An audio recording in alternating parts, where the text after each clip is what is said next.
In a big city, you really need to rely on public transport. It's like the lifeblood of the place. Without it, people would be stuck in traffic all day. Yeah, but what about those small towns? You can just walk everywhere, use your bike. True, but try doing that in New York or London. I mean, the subway there is amazing once you get used to it. Even if it's crowded and sometimes late, at least you know it covers most of the city. But isn't it also expensive? Sure, it can be pricey, especially if you're using taxis or ride-sharing apps. But regular passes often give good value for money. Plus, think about how much gas you save not owning a car. That's true. Sometimes I feel like small towns are easier though. Easier maybe, but less exciting. The variety of options in cities is unbeatable. And don't forget about the buses. Some places have night buses too, which is great when you're out late. Night buses sound useful. Definitely. They might be slower than trains, but they reach areas that trains can't. Also, during rush hour, you'll find every kind of person there. Business folks rushing to work, students heading home after late night studies. Sounds busy? Oh yeah. And then there are trams in some cities. Quiet and smooth compared to buses and trains. Makes me miss my hometown where we had trams going through the streets. Speaking of variety, one thing I really love about big cities is the access to diverse cultural events and activities. There are so many things to do almost every day. That sounds great, but it can also be overwhelming with so many choices. True, but it's exciting too. Imagine being able to go to a theatre show one night, an art gallery opening the next, and then catching a concert in the park on the weekend. That does sound fun. Absolutely.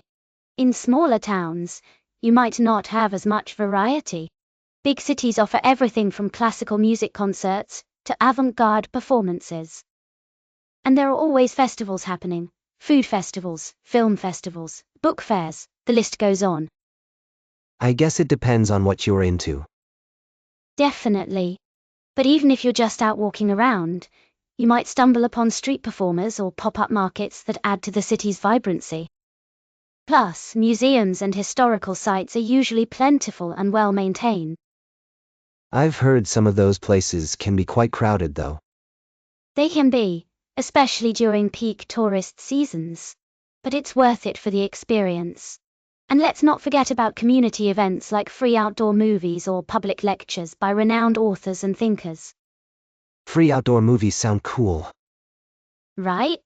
It's all part of the urban lifestyle. You never know what kind of event might pop up next. Whether it's something huge like a parade, or something intimate like a poetry reading in a cozy cafe. Speaking of the urban lifestyle, one thing that often comes up is the cost of living. In big cities, everything tends to be more expensive: rent, groceries, entertainment. Yeah, I've noticed that. It seems like even basic things can be pricier in the city. Exactly. Rent alone can be a huge chunk of your budget. A small apartment in a big city might cost as much as a house in a rural area. But then again, in smaller towns, you might need a car because public transport isn't as reliable or extensive. That's true. Having a car adds to the expenses too. Absolutely. Fuel costs, maintenance, insurance, all add up quickly. On the other hand, in a city you can often get by without a car, which saves a lot of money in the long run. But then, there are other costs in the city, like eating out and entertainment. True, but you can offset some of those costs by cooking at home or finding free activities. And sometimes, bulk shopping or using coupons can help with grocery bills. Still, utilities tend to be cheaper in rural areas because homes are generally smaller and more energy efficient. So it really depends on what you prioritize. Definitely. If convenience and variety are important to you, the higher cost might be worth it. But if you're looking to save money and have a simpler life, a rural area could be better. Plus, property taxes are often lower in small towns compared to big cities. It's all about balancing what matters most to you. Exactly. In our Wayne, see. Intimacy. Each has its pros and cons, and it's about figuring out which fits your lifestyle and budget best. Speaking of lifestyle and budget, another factor to consider is the quality of education. City schools versus small town institutions can vary a lot. That's true. I've heard city schools have more resources and programs. Yes, city schools often have better funding and more advanced facilities. They can offer a wider range of classes, including specialized subjects like robotics or advanced foreign languages. That sounds great for students interested in specific fields. Absolutely. None. Plus, there are usually more extracurricular activities available, from sports teams to clubs and arts programs. But on the flip side, class sizes in big cities can be larger, which means less individual attention for each student.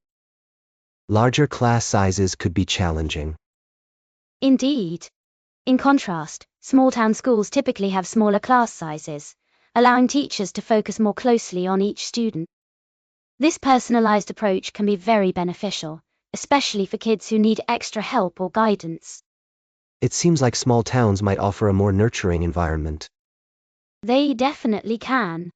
Small-town schools often have strong community ties, with parents and local businesses getting involved in school activities. However, they may lack the same breadth of resources and opportunities that city schools provide. So it really depends on what kind of educational experience you're looking for. Exactly. City schools can offer a broader spectrum of courses and extracurriculars, while small-town schools might provide a closer-knit community and more individualized attention. Each has its strengths depending on what you value most in education.